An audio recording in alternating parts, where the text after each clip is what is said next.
तो बात होती है क्लास 10 से स्टार्ट। अब क्लास 10th में मैंने कुछ ज्यादा अच्छा स्कोर नहीं किया था, बट मैंने 82 आउट ऑफ 100 स्कोर किया था मैथ्स में। अब 10th क्लास के बाद जब आपकी एंट्री क्लास 11th में होती है, तो क्लास 11th में हम कितना पढ़ते हैं ये शायद आपसे बेहतर कोई नहीं बता सकता, है ना। तो क्लास 11th भी मैंने जैसे तैसे पासिंग मार्क्स के साथ पास की। और अब कहानी की शुरुआत होती है। क्लास 11th के वो स्टार्टिंग के दिन थे और हमारे टीचर ने सिलेक्ट किया था चैप्टर नंबर 3 जो कि मैट्रिसेस होता है। और चैप्टर नंबर 3 जो है ऑलमोस्ट टीचर्स वही स्टार्ट करते हैं क्योंकि एक इजी कंसेप्ट क्लास 12th को स्टार्ट कराने के लिए वही है। और उसी इजी कंसेप्ट के साथ मेरा स्टार्ट हुआ भ्रम क्या था, ये था कि क्लास 12th का जो मैथ्स है वो तो काफी इजी है, यानी अभी हमारे पास बहुत ज्यादा टाइम पड़ा है और मैं उसको यूं चुटकियों में पूरा कर सकता हूं। तो मेरा भी जो है ये भ्रम बन चुका था and I was fully confident कि भाई मैथ्स में जो है आग लगा देंगे, तबाही मचा देंगे, ताबड़तोड़ कर देंगे और 100 आउट ऑफ 100 ले आएंगे। अब जो असली शुरुआत होती है वो यहां से होती है कि आपके चैप्टर नंबर 5 कॉन्टिन्यूटी और डिफरेंशियबिलिटी में अब आपसे मुलाकात होती है। जब आपका चैप्टर नंबर 5 कॉन्टिन्यूटी और डिफरेंशियबिलिटी आया, यानी जब मेरा चैप्टर नंबर 5 कॉन्टिन्यूटी और डिफरेंशियबिलिटी आया, तो भाई सच बताऊं मेरे तोते उड़ गए थे, क्योंकि अब स्टार्ट होता है आपका सारा का सारा ट्रिग्नोमेट्रिक कंसेप्ट्स। और ट्रिग्नोमेट्रिक कंसेप्ट्स सुलझाना कितना मुश्किल होता है ये शायद हम ही जानते हैं, है ना। Of course. तो मेरी चैप्टर की जो 5 की शुरुआत हुई थी, वहां से जो है भाई मेरा कॉन्फिडेंस पहले यहां था मेरा कॉन्फिडेंस, और यहां से यहां एकदम से जो है मेरा कॉन्फिडेंस गिर गया था। And I was so depressed on particular time कि यार अब तो जो है वो पास होना भी मुश्किल है, क्योंकि आपका कॉन्टिन्यूटी के बाद डिफरेंशियबिलिटी, फिर आपका इंटीग्रेशन। असली मुलाकात तो जो है आपकी मैथ से, असली जो मैथ्स है उसकी जो मुलाकात होती है आपकी, वो होती है इंटीग्रेशन से। इंटीग्रेशन में पता चलता है कि why I opted maths in 11th class. वो सबसे जो है आपका टिपिकल टाइम होता है जब आपका इंटीग्रेशन स्टार्ट होता है। तब आपको लगता है कि यार मैंने मैथ्स गलत ले लिया। इससे पहले आप बिल्कुल नहीं सोचते, लेकिन 11th जब इंटीग्रेशन स्टार्ट होता है तब आपको लगता है। और मुझे भी सेम टू सेम लगा था। मेरा कॉन्फिडेंस यहां था इंटीग्रेशन और कॉन्टिन्यूटी एंड डिफरेंशियबिलिटी स्टार्ट होने से पहले, बट उसके बाद जो है मेरा कॉन्फिडेंस यहां चला गया। अब मुझे लगने लगा था कि शायद तो जो है मैं मैथ्स में पास भी नहीं हो पाऊंगा, क्योंकि आपके 2 या 3 चैप्टर्स हैं जो सिर्फ इजी चैप्टर्स हैं। उसके बाद तो सारा का सारा आपका कैलकुलस पार्ट और आपका वेक्टर और 3D है, जो कि बहुत टिपिकल है। और प्रोबेबिलिटी भी वो वाली नहीं है जो आपकी 10th क्लास में होती थी, राइट। बहुत दिनों तक जो है मैं यूं ही अपसेट चलता रहा, और उस दौरान जो है मैं मैथ्स की प्रैक्टिस भी नहीं कर रहा था, क्योंकि मैं मैथ्स से बहुत ज्यादा अपसेट हो चुका था और मुझे लगने लगा था कि शायद मैं मैथ्स नहीं कर पाऊंगा। अब यहां पर एंट्री होती है मेरे एक हीरो टीचर की, जो वैसे मेरे स्कूल टीचर तो नहीं थे, बट मेरे जो पड़ोसी थे वही मेरे टीचर बन गए थे। एक दिन जो है बहुत सारे बच्चे खेल रहे थे, हम खेलने जाते थे, और वहां पर जैसे जब हम खेल रहे थे तो मैं उस दिन नहीं खेल रहा था। मैं जो है साइड में चेयर पर जो है वो जो लंबे वाली चेयर होती है उस पर मैं बैठा हुआ था। अब वो जो मेरे टीचर थे वो वहां पर आते हैं, मेरे साथ बैठते हैं और पूछते हैं कि तुम क्यों नहीं खेल रहे हो। तो मैंने कहा कि नहीं मेरा मूड नहीं है, मतलब मैं नहीं खेलना चाहता आज। और मतलब उनको मैं बहुत ज्यादा परेशान लगा। ऑफ कोर्स मैं बहुत ज्यादा अपसेट भी था, क्योंकि मुझे लग रहा था कि मैं मैथ्स नहीं कर पाऊंगा। और वो जो प्रेशर था मैथ्स वाला, वो काफी ज्यादा मतलब मेरे माइंड पे हैवी हो गया था, है ना। तो उन्होंने कहा कि मैथ से कैसा डरना यार। भाई जब उन्होंने ये बोला ना कि मैथ से कैसा डरना, भाई मेरा माइंड हिल गया कि मतलब यार एक टीचर ये कह रहा है मैथ से कैसे डरना, यानी उसको रियलिटी में मैथ्स पता ही नहीं क्या होता है। जरा आगे तो देखे वो इंटीग्रेशन और डिफरेंशिएशन में। नहीं, ऐसा नहीं था। वो एक बहुत ब्रिलियंट टीचर थे और वो मैथ्स को बहुत लाइटली लेते थे, क्योंकि वो मैथ्स में बहुत ज्यादा कॉन्फिडेंट थे। तो अब जो है उन्होंने मुझे बताया कि मुझे क्या क्या ट्रैक फॉलो करना है, मुझे क्या स्ट्रेटजी फॉलो करनी है, क्या प्लान्स बनाने हैं, और आप जो है जब उन्होंने मुझे बताया ना कि आपको इस तरीके से करना है, उन्होंने कहा जैसा मैं कहता हूं अब आपको वैसा ही करना है बिल्कुल। तो मैंने भी कहा ठीक है सर, जैसा आप बोलेंगे मैं एग्जैक्टली वैसा ही करूंगा। तो उन्होंने मुझे सिर्फ और सिर्फ पहले ये बोला कि मैं आपको एनसीईआरटी के जो है इंपॉर्टेंट कंसेप्ट्स, जैसे कि मैं आप लोगों को बताता हूं वीडियोस में, है ना, ये मेरा इंस्पिरेशन वहीं से है और मुझे पता है कि ये 100% काम करता है। दैट्स वाई मैं आपको वो चीजें प्रोवाइड कर रहा हूं थ्रू द वीडियो, और मैं आपकी हेल्प करूंगा वही स्कोर करने में जो मैंने स्कोर किया था। अब बात स्टार्ट होती है कि उन्होंने मुझे जो है वो इंपॉर्टेंट कंसेप्ट्स, इंपॉर्टेंट एग्जांपल्स और इंपॉर्टेंट क्वेश्चंस वहां से उन्होंने टिक करके मुझे दिए। अब उन्होंने मुझे वहां पर यह बात भी बताई कि अगर हम हर चैप्टर के हर कंसेप्ट्स, हर एग्जांपल्स और हर क्वेश्चन को करने बैठेंगे तो ये बहुत इम्पॉसिबल है, क्योंकि उस टाइम पर मैंने सितंबर और अक्टूबर की बात है, और सितंबर और अक्टूबर में हर क्वेश्चन को करना एक्सरसाइज के और एग्जांपल्स के बहुत ज्यादा टिपिकल है। आप सिलेबस कैसे भी कंप्लीट नहीं कर सकते, तो मेरे से भी जो है वो सिलेबस कंप्लीट करना बहुत मुश्किल हो रहा था। अब उन्होंने कहा कि जो मैं आपको इंपॉर्टेंट क्वेश्चंस, एग्जांपल्स और कंसेप्ट टिक करके दे रहा हूं, मार्क करके दे रहा हूं, यही आपको फॉलो करने हैं। तो मैंने क्या किया, मैंने धीरे धीरे जो है वो चैप्टर वाइज उन्होंने मुझे क्लिक करके दिए, मार्क करके दिए, और मैंने जो है वो धीरे धीरे स्टार्ट करना शुरू किया। अब आते आते जो है मैं जनवरी की लास्ट वीक की बात है, जनवरी के लास्ट वीक तक जो है मैं अपना सिलेबस कंप्लीट कर चुका था, वो भी एक अच्छी नॉलेज के साथ, अच्छे कंसेप्ट्स के साथ और मोस्टली इंपॉर्टेंट क्वेश्चंस के साथ। अब जो है मेरा सारा सिलेबस कंप्लीट हो चुका था मैथ्स का, और उन्होंने मुझे कहा कि मैं जो है आपका एक पेपर लूंगा, तो आपको जो है मेरे पास इस टाइम पर आना है और आपको मुझे पेपर देना है।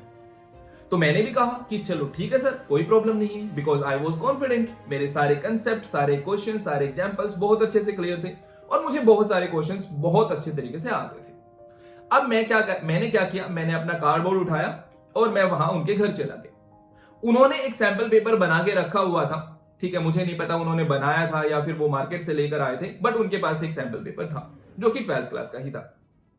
अब उन्होंने मुझे क्या किया, सैंपल पेपर दे दिया और मुझे ये वाली नोटबुक दे दी, इस तरीके से वाली, देखो ये वाली जो इस तरीके से आती है, ये लंबे वाली नोटबुक जो हॉरिजॉन्टल टाइप से आती है, ये वाली नोटबुक उन्होंने मुझे दे दी। मुझे सैंपल पेपर दे दिया, मुझे नोटबुक दे दी और उन्होंने स्टॉप वॉच चला दी। भाई जैसे ही स्टॉप वॉच चलाई ना, मेरे फिर से भाई तोते उड़ गए। मेरे जो है, मैं सच बता रहा हूं, मतलब उस टाइम पे जो कॉन्फिडेंस फिर से यहां पर था वो अगेन यहां पर जा गिरा। And again I was so depressed on that particular time जब मैं पेपर करना स्टार्ट कर रहा था। लेकिन उन्होंने मुझे कॉन्फिडेंस दिलाया कि घबराना नहीं है, चाहे आप कितना भी टाइम ले लो, बट आप इस पेपर को कंप्लीट करोगे। स्टॉप वॉच हमारी चलती रहेगी, स्टॉप वॉच नहीं रुकेगी, लेकिन जब आप पूरा करोगे तो हम देखेंगे एक बार कि आपने कितना टाइम लिया है इस पेपर को कंप्लीट करने के लिए। अब मैं बहुत ज्यादा डिप्रेस हो चुका था, मतलब हाथ जो है मेरे यूं कांपने लग गए थे, यूं कांप रहे थे मेरे हाथ, है ना। और जो हार्ट बीट थी वो तो ऐसा था कि मतलब मेरा हार्ट बाहर आने को ही हो गया। मतलब मैं बहुत ज्यादा डिप्रेस्ड हो गया था उस टाइम पे जब मैं पहला पेपर करने बैठा था उनके साथ, है ना। तो मैंने क्या किया, जैसे जैसे मैंने पेपर को कंप्लीट किया। मुझे जो पेपर था, एक मैं आपको बहुत इंपॉर्टेंट बात बताऊं यहां से, कि मुझे जो पेपर था ना वो पूरा आता था, एक भी क्वेश्चन ऐसा नहीं था कि मुझे नहीं आता है, क्योंकि मेरे सारे कंसेप्ट जो थे उन्होंने बहुत अच्छे से स्ट्रॉन्ग कराए थे और उन्होंने जो इंपॉर्टेंट कंसेप्ट थे वही मार्क किए थे, क्योंकि उनको पता था कि सीबीएसई जो है वो किस लेवल के क्वेश्चंस पूछती है, किस कंसेप्ट से पूछती है, कौन से इंपॉर्टेंट एग्जांपल्स हैं और कौन से इंपॉर्टेंट क्वेश्चंस हैं। तो उन्होंने मुझे वही कराए थे और मेरा मैथ्स का जो लेवल था वो यहां से यहां आ गया था। लेकिन अब हुआ यहां से उल्टा। मैंने सोचा था कि पेपर को बहुत अच्छे से कर दूंगा, ऐसे लिखूंगा, लेकिन जब ये वाली नोटबुक दी तो इसमें मुझे एग्जैक्टली लिखना ही नहीं आया कि मुझे कितना रफ स्पेस छोड़ना है, मुझे कैसे कैसे स्टेप्स लिखने हैं, हर एक स्टेप्स के साथ किस तरीके से आपको क्वेश्चन का आंसर लिखना है, ये मेरे माइंड में कुछ भी नहीं था। सिर्फ और सिर्फ बस जैसा तैसा आया, मैंने आंसर लिखा। लेकिन मैंने आंसर्स बिल्कुल सही लिखे थे, बट स्टेप्स कैसे लिखने हैं, फिगर बनानी है कि नहीं बनानी, ठीक है, रफ स्पेस में कौन सा काम करना है, कितना काम करना है, किस क्वेश्चन के सामने कैसे करना है, ये मुझे कुछ नहीं पता था।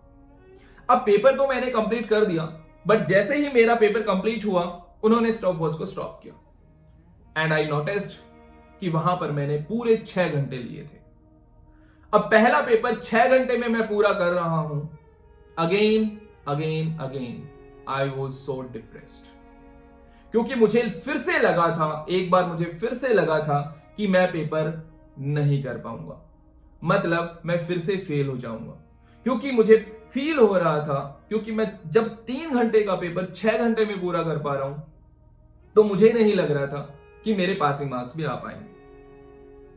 अब उन्होंने मुझे फिर से समझाया और मुझे यह बताया कि आपको जो है अब हर रोज आना है, पेपर मैं आपको प्रोवाइड करूंगा, सीट्स मैं आपको प्रोवाइड करूंगा और आपको मुझे एक पेपर देना है, ठीक है। मैंने कहा कि ठीक है सर, मैं आ जाऊंगा हर रोज। तो मैंने क्या किया, मैंने वो एक डेली रूटीन बना लिया कि मुझे सर के पास जाना है, वहां मुझे 3 घंटे बैठना है सर के साथ, 3 घंटे 4 घंटे 5 घंटे जो भी है, मुझे पेपर पूरा करना है वहां पर बैठकर। और सेकंड पेपर जब मैं देने गया तो मैंने जो सेकंड पेपर था, मैं कॉन्फिडेंस होकर गया, बिल्कुल बहुत ज्यादा कॉन्फिडेंस था मेरे अंदर उस टाइम पे कि भाई ये पेपर मैं जो है पहले वाले पेपर से कम टाइम में करूंगा, एंड ये मैंने अपने आप से प्रॉमिस कर लिया था। अब जो है मैं पेपर देने बैठता हूं सेकंड, फिर से वही स्टॉप वॉच वो स्टार्ट करते हैं और मैंने जो सेकंड पेपर किया कंप्लीट, वो 5 घंटे 40 मिनट में कंप्लीट किया। मतलब मुझे थोड़ा थोड़ा यकीन होने लग गया था कि अगर मैं पहले वाले पेपर से सेकंड वाले पेपर में 20 मिनट्स का गैप रख सकता हूं, तो शायद मैं और नेक्स्ट पेपर्स जो करूंगा उनमें भी मैं काफी ज्यादा गैप रख सकता हूं। अब यहां पर मेरा थर्ड पेपर हुआ, फोर्थ हुआ, फिफ्थ हुआ, सिक्स्थ हुआ, सेवेंथ हुआ, 8th, 9th, 10th, 11th, 12th, 13th, 14th और लास्ट पेपर उन्होंने मेरा 15वां लिया था। मुझे आज भी याद है जब मैं 15वां पेपर दे रहा था, इतना कॉन्फिडेंस मैंने आज तक अपनी लाइफ में कभी फील नहीं किया। जब मेरा 15th पेपर चल रहा था तो मैं इतना कॉन्फिडेंस था कि बस पूछो मत। मुझे हर कंसेप्ट पता था, मुझे हर क्वेश्चन पता था, इवन मुझे यह फील होने लग गया था कि सीबीएसई किस तरीके से क्वेश्चन डाल रहा है, है ना। तो मुझे मतलब पूरा पेपर पता था, मुझे पूरा क्वेश्चन पेपर आता था, मुझे लिखने का तरीका आ गया था उस टाइम पे, क्योंकि मुझे सर बता रहे थे कि इस वाली नोटबुक में आपको किस तरीके से लिखना है, क्योंकि एग्जाम्स में आपको ऐसे ही सीट्स मिलती हैं। तो मुझे उस टाइम पे पता चल गया था कि भाई किस तरीके से आपको स्टेप बाय स्टेप जो है अपने आंसर्स को लिखना है, अपने सॉल्यूशंस को लिखना है, आपको कहां पर अपना रफ वर्क दिखाना है एग्जामिनर को। तो मैंने बिल्कुल बहुत अच्छे तरीके से, बहुत अच्छी हैंडराइटिंग में मैंने 15th पेपर को जो है वो उनको कंप्लीट करके दिया। और जब मैंने 15th क्वेश्चन पेपर उनको कंप्लीट करके दिया और उन्होंने स्टॉप वॉच स्टॉप की, एंड आई नोटिस्ड कि मैंने वो 2 घंटे और 35 मिनट में पेपर को कंप्लीट करा। और मुझे उस टाइम पे इतना अच्छा लगा था ना कि यार मतलब एक बच्चा जो 6 घंटे में पूरा कर रहा है, उसने 2 घंटे 35 मिनट में पेपर को पूरा किया है। और फर्स्ट पेपर और 15th पेपर को आप मैच करो, मतलब आपको अलग ही लेवल दिखेगा उसका, हैंडराइटिंग में, कंसेप्ट्स में, स्टेप्स में, रफ स्पेस में बहुत ज्यादा इंप्रूवमेंट था, बहुत ज्यादा। तो अब 2 घंटे 35 मिनट में जब मैंने पेपर को पूरा किया, तो थर्ड टाइम मेरा जो कॉन्फिडेंस लेवल था वो यहां था। और अब मुझे पता चल गया था कि अब चाहे सीबीएसई कैसा भी पेपर बना दे, कुछ कितने से कितने मुश्किल क्वेश्चन डाल दे, मैं यूं चुटकियों में सोल्व कर सकता हूं, because I was confident on that particular time, क्योंकि मैंने बहुत सारे सैंपल पेपर्स सोल्व कर चुका था। अब जो है एग्जाम वाला डे था, मैं पेपर देने गया, मैं पेपर में बैठा, मैंने पेपर को सोल्व करना स्टार्ट किया, and I finish the paper बहुत अच्छी हैंडराइटिंग के साथ, सारे स्टेप्स के साथ और अच्छे से रफ वर्क के साथ, और एक बहुत अच्छी आंसर शीट मैंने बनाई। और सीबीएसई के टाइम यानी 3 घंटे से पहले ही मैंने पेपर कंप्लीट किया और मैंने 10 मिनट जो है वो पहले ही कंप्लीट कर लिया था, यानी 2 घंटे 50 मिनट में मैंने पेपर को कंप्लीट कर लिया था वहां पर। तो ये जो मोमेंट था मेरे लिए वो बहुत सरप्राइजिंग था, बहुत अच्छा था कि मतलब एक वो बच्चा जिसने ये सोच लिया था कि आप फेल होने वाले हो, आप मैथ्स में कुछ नहीं कर सकते, अब वो बच्चा 98, 97, 95 के सपने देख रहा था जब उसने आंसर शीट, जब उसने फाइनल पेपर अपना दिया। अब इसके बाद आता है रिजल्ट, और रिजल्ट वाले दिन सर ने मुझसे पूछा कि क्या आपने रिजल्ट चेक किया? तो मैंने कहा नहीं सर, अभी तक तो नहीं किया है।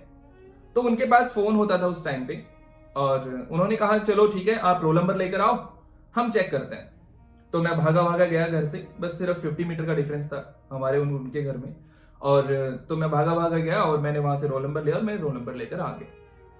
उन्होंने रोल नंबर फीड किया और रोल नंबर के बाद रिजल्ट डिस्प्ले हुआ, और जैसे ही रिजल्ट डिस्प्ले हुआ